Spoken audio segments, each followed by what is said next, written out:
존경하고 사랑하는 52만 대도시 파주 시민 여러분, 안녕하십니까? 탄현, 그화, 운정 256동 지역구의 이정은 의원입니다. 먼저 본 의원에게 5분 자유 발언 기회를 주신 이성철 의장님을 비롯한 선배, 동료 의원 여러분께 감사드립니다. 또한 52만 파주 시민의 행복과 파주 발전을 위해 전심 전력으로 노력하시는 김경일 시장님을 비롯한 2,000여 명의 공직자 여러분, 그리고 언론인 여러분께 감사의 말씀을 드립니다. 본 의원은 파주시 출생 친화 정책 확대 및 양육 환경 개선을 촉구하고 나아가야 할 방향에 대해 함께 고민해 보고자 이 자리에 섰습니다. 2022년 기준 우리나라의 합계 출산율은 0.78명으로 세계 최하위 수준을 기록하고 있습니다. 대한민국의 인구가 저출생, 고령화로 인해 2070년 3,800만 명까지 축소될 것으로 예상되고 있으며 저출생에 대한 위기감이 점차 고조되고 있습니다. 실제로 대한민국은 OECD 회원국가 중 합계 출산율이 1명 이하인 유일한 국가입니다. 파주시의 합계 출산율은 2022년 기준 0.86명이고 2023년도에는 전년 대비 출생 인구가 2,774명에서 2,464명으로 310명 감소하였으며 지방 소멸 위험 지수는 지역 소멸 주의 단계에 해당됩니다. 이러한 출산율 하락은 앞으로 우리 사회의 다양한 경제적, 사회적 문제를 야기할 것으로 예상됩니다. 대한민국의 인구 감소를 흑사병 중세 수준, 집단 자살 사회에 견주어 심각한 우려를 나타내고 있는 가운데 현 정부와 지자체, 기업이 쏟아내고 있는 출생 친화 정책이 과연 저출생을 해결할 수 있을까 하는 의구심이 듭니다. 정부는 과거에도 출산율 하락의 문제점을 중요하게 인식하여 다양한 정책들을 실행해 왔지만 급격한 출산율 하락 현상을 되돌리지는 못했습니다. 저출산 대응 예산은 2006년 약 2조에서 2022년 약 52조 원까지 연평균 22.2%씩 급증하였지만 합계 출산율은 2006년 1.13명에서 2015년 1.23명으로 높아진 이후 2022년 0.78명으로 7년 연속 낮아졌습니다. 올바른 출생 친화 정책을 마련하는 것은 한정된 자원을 효율적으로 배분해야 하는 재정 상황에서 매우 중요하며 팽창적인 저출산 관련 재정 지원보다는 출산율 하락 원인에 대해 올바른 진단과 효율적인 저출산 대응 예산을 책정해야 합니다. 이에 파주시 출생 친화 정책 확대 및 양육 환경 개선을 위한 정책 혁신을 제안합니다.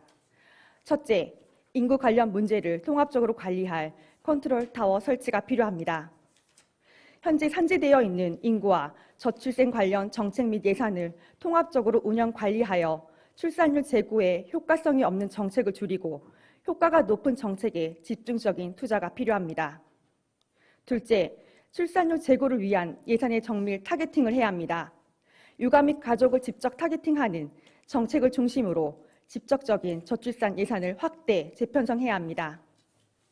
가장 핵심적인 저출산 대응 예산인 돌봄 양육 지원, 일 양육 병행 지원, 출산 건강 지원 등 가족 및 아동 지출 관련 대응도가 높은 예산을 중심으로 지출 구조를 재조정할 필요가 있습니다.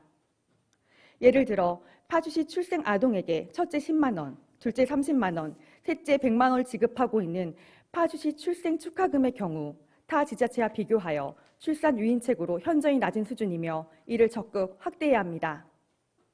또한 아동 청소년 관련 예산의 경우 교육 환경 개선하는 데에는 중요하다는 점에 동의하지만 직접적으로 저출생 대응성은 낮으므로 수혜 집단과의 사회적 합의를 통해 지속 조정해 나가야 합니다.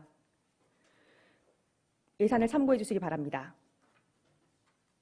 셋째, 육아휴직 등 일과 가족의 결합을 위한 제도적 실효성을 높여야 합니다.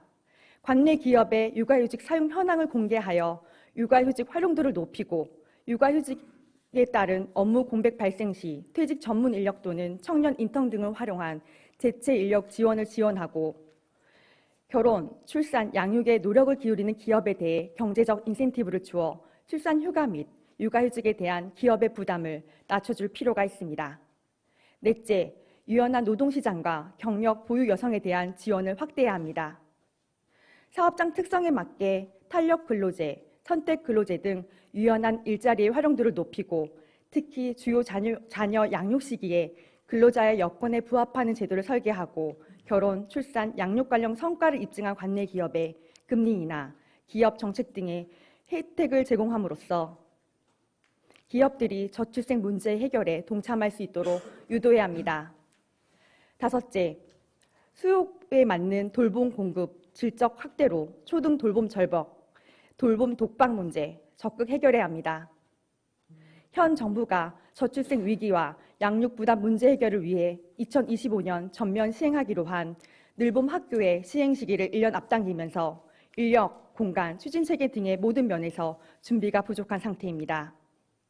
당장 3월부터 시작될 1학기에 늘봄 학교가 시행될 2,700개의 학교도 지난 2월 19일에야 발표됐습니다. 하지만 여전히 현장에선 딱딱한 책 걸상뿐인 교실 외에 아이들이 여러 활동을 하고 휴식을 취할 만한 공간과 인력이 부족하다는 지적이 터져 나오고 있습니다. 결국 관건은 예산과 소통 두 가지입니다. 혹자는 학교에 보육 책임을 맡기는 것이 해법이 될 수 없다고 말합니다. 지자체가 더 역할을 해야 한다고도 주장합니다. 하지만 지금은 누가 더 책임을 맡을지를 두고 싸울 때가 아닙니다. 각자의 책임을 더 맡겠다고 싸워도 지금의 저출생이 해결되기가 쉽지 않은 상황입니다. 지자체, 공공기관, 기업 등과 교육청, 학교 간 협력이 필요하며 적극적인 소통으로 부족한 부분을 채워나가야 합니다. 이제 파주시는 실효성 없는 정책들을 과감히 일몰하고 현실적인 정책에 선택과 집중을 해야 합니다. 우리 청년들은 가정을 이루는 것과 출산과 육아라는 삶의 과정에 대해 무거운 책임감과 두려움에 선뜻 용기가 나지 않을 것입니다. 파주시가 청년들에게 현실적인 도움이 될 수 있도록, 그래서 많은 청년들이 가정을 이루며 정서적인 안정감을 느낄 수 있도록 큰 힘이 될 수 있길 바랍니다. 파주시가 결혼하고 싶고 아이나 키우고 싶은 출생 친화 도시로 거듭나길 바라며 김경일 시장님을 비롯한 전 공직자와 여야, 선배, 동료 의원 여러분의 협력을 요청드립니다. 이상으로 5분 자유 발언을 마치겠습니다. 경청해 주신 파주시민 여러분, 동료 의원 여러분 고맙습니다.